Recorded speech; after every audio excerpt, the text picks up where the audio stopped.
Fascism fascism fascism, فسطائیت فسطائیت فسطائیت، یہ وہ باتیں ہیں جو ہم نے میڈیا پہ سنی ہیں پاکستانیوں۔ حامد میر ہو، طلعت حسین ہو، مطیلہ جان ہو، منصور علی خان ہو، بخاری صاحب ہوں، قمر زمان قائرہ ہو، یہ جو سارا گروپ ہے، یہ جو سارے لوگ ہیں، اور بڑے بڑے لبرل، جو لبرل ہماری تنظیمیں بنی ہوئی تھی پاکستان میں، یہ دن رات ہمیں یہ سبق دیا کرتی تھی، دن رات ہمیں سمجھایا کرتی تھی۔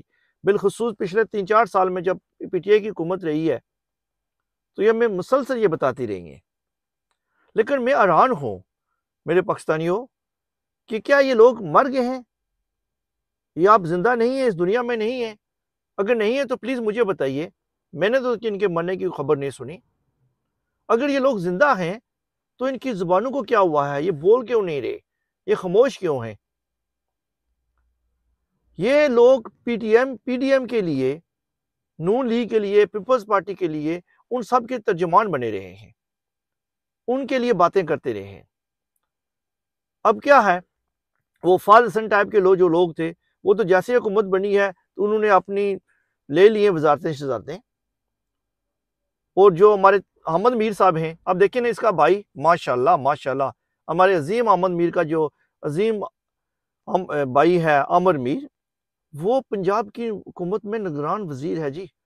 اور اس بندے کی باتیں سنیں، چند دن پہلے میں اس کو سن رہا تھا ٹی وی پہ، وہ بات کر رہا تھا، اور وہ پتہ چل رہا تھا وہ لسانیت پہ جناب اس نے کوئی پی ایچ ڈی کی ہوئی ہے، اور وہ جو ہے اس کی زبان سے وہ ایسے باتیں کر رہا تھا کہ وہ جیسے کوئی نون لیگ کا ورکر ہے، نون لیگ کا لیڈر ہے۔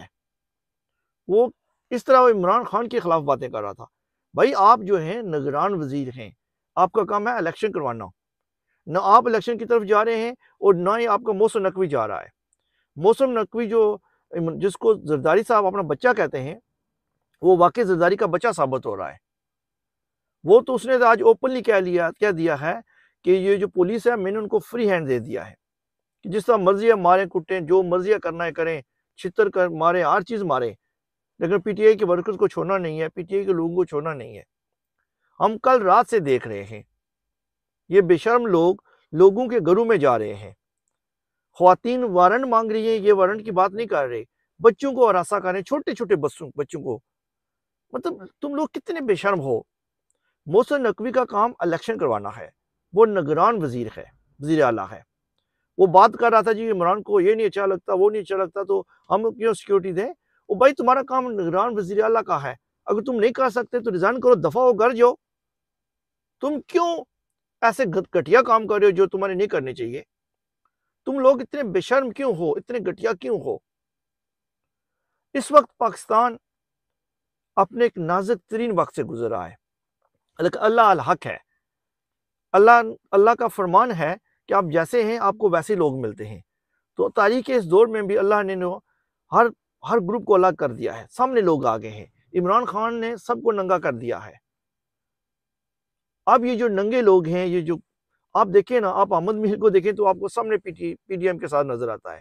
وہ جو لوگ فسطائیت اور فاشزم کی بات کرتے تھے، ہماری بدقسمتی یہ ہے ہمارے پاکستان میں نا، میں تو کبھی کبھی سوچتا ہوں یہ ایک سٹیج ہے، مختلف کردار جو یہاں پہ انہوں نے رکھے ہوئے ہیں، بجائے اس کے کہ اصلی کوئی طاقت آتی، اصلی طریقیں چلتی۔ ان لوگوں نے لبرلزم گروپ بنائے ہیں، باقی گروپ بنائے ہیں، اور سب نے ایکا کیا ہوا ہے۔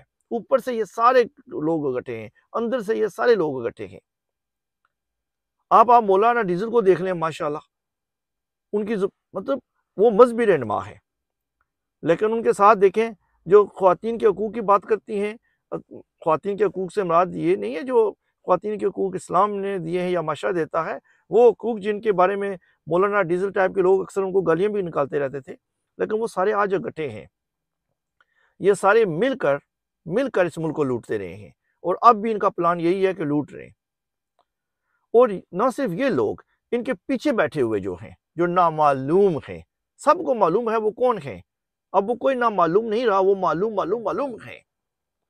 یہ سارے لوگ کسی نہ کسی طرح سے پاکستان کو لوٹتے رہے ہیں، اور آئندہ بھی یہ چاہتے ہیں کہ پاکستان کو لوٹا جائے، لیکن کیا ہے نا، اب پاکستان نہیں لوٹا جا سکے گا۔ پاکستان کے لوگوں نے فیصلہ کر لیا ہے۔ آپ نے آج اسنان نیازی کو گرفتار کر لیا ہے جو وکیل ہے، وہ عدالت میں گیا ہے، اس نے اپنی ضمانت لی ہے، ضمانت لینے کے بعد پولیس نے اس کو گرفتار کر لیا ہے۔ سامنے نظر آ رہا ہے کہ اس وقت ہمارے ملک میں بدقسمتی سے قانون نہیں ہے، آئین تو ہے لیکن اس پہ کوئی عمل نہیں کر رہا۔ سپریم کورٹ فیصلہ دیتی ہے، سپریم کورٹ کہتی ہے الیکشن کراؤ، جو کے پی کے کا گورنر ہے وہ ماشاءاللہ پہلے تو تاریخ ہی نہیں دیتا، پھر 28 مئی پہ بات کرتا ہے، اس کے بعد اس پہ بھی مکر جاتا ہے۔ ہمیں گورنر کا کوئی کام نہیں ہے، گورنر کا اگر اس ملک میں قانون ہو تو گورنر کا کام تھا کہ سپریم کورٹ کے فیصلے پہ عمل درآمد کرے۔ وہ چاچا لگتا ہے اس بات کا کہ صوبے میں امن ہے یا نہیں ہے، یہ تو الیکشن کمیشن کا کام ہے دیکھنا نا، یا وہ سپریم کورٹ سے جا کے پوچھے، وہ خود کون ہوتا ہے فیصلہ کرنے والا۔ لیکن بدقسمتی سے نا اس وقت پاکستان میں آئین پہ کوئی عمل نہیں کر رہا۔ ہماری جو اعلیٰ عدلیہ ہے، ہمارے جو چیف جسٹس آف پاکستان ہیں، آج انہوں نے ایک کہیں پہ بات کرتے ہوئے کہا ہے کہ سب کو عدالتوں کا احترام کرنا چاہیے اور ماتحت عدالتوں کا بھی احترام کرنا چاہیے۔ ہمارے چیف جسٹس صاحب بالکل صحیح فرما رہے ہیں، سب کو احترام کرنا چاہیے، لیکن دونوں ہاتھ باندھ کر چیف جسٹس صاحب سے بھی گزارش ہے کہ آپ کی جو ماتحت عدالتیں ہیں ان کو بھی کہیں نا کہ وہ بھی قانون و انصاف کو سامنے رکھیں، وہ بھی دیکھیں۔ اب یہ دیکھیں، جب ایک بندہ آپ کے ہاں، ایک بہت بڑی پارٹی کا لیڈر آپ کے ہاں آپ کی عدالت میں پیش ہونے آ رہا ہے، اگر اس کے راستے میں رکاوٹیں ڈالی جاتی ہیں، جب وہ یہاں پہ آتا ہے تو اس کے گھر پہ حملہ کیا جاتا ہے، تو پھر عدالتوں کو بھی نوٹس لینا چاہیے نا۔ اگر ایک وقت میں عدالتیں رات کو کھلی تھی، جب اس وقت اس ملک کے وزیر اعظم نے اسمبلیاں توڑی تھی تو رات کو کھلی تھی، تو اب بھی تو عدالتوں کو چاہیے کہ راتوں کو کھلا کریں۔ اب بھی تو ان کو دیکھنا چاہیے کہ جو انسانی حقوق ہیں، انسانی حقوق صرف بڑے لوگوں کے نہیں ہوتے نا، صرف پی ڈی ایم کے نہیں ہوتے، ہر فرد کے، ہر پاکستانی کے ہیں۔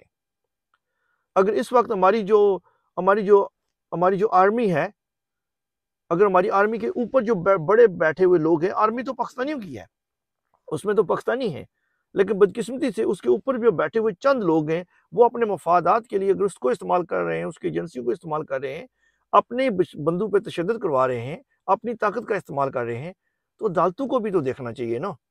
عدالتوں کو بھی پھر ان کے لیے بولنا چاہیے نا، ان کے لیے کھڑا ہونا چاہیے نا۔ اگر عدالتیں نہیں کھڑی ہوں گی تو کیا ہوگا؟ اب چند لوگ اگر اس ملک میں نسلی فسادات، نسیانی فسادات بنانے کی کوشش کر رہے ہیں، ملک کو شاید توڑنے کی کوشش کر رہے ہیں، ان کے خلاف کام کیا جانا چاہیے۔ یہ تو نہیں نا کہ وہ بندہ جو پاکستان کی بات کرتا ہے، پاکستانیت کی بات کرتا ہے، آپ اس کے پیچھے سب کے سب آ جائیں۔ تو عدالتوں کا بھی حق بنتا ہے نا کہ وہ بھی اس کے حوالے سے دیکھیں۔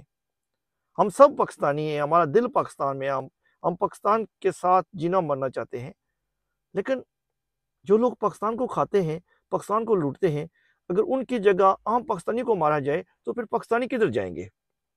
یہ سوال سب کے لیے ہے۔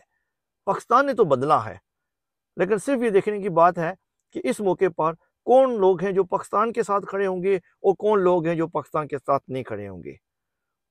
فسطائیت، فاشزم، ان کس کی بات کرنے والوں کا جو چہرہ ہے وہ اب سب کو نظر آ گیا ہے، سب کو پتہ چل گیا ہے کہ ان کی حقیقت کیا ہے، سب کو پتہ چل گیا ہے، پاکستانیوں کی اکثریت کو پتہ چل گیا ہے کہ اصل فاشزم کرنے والے کون ہیں۔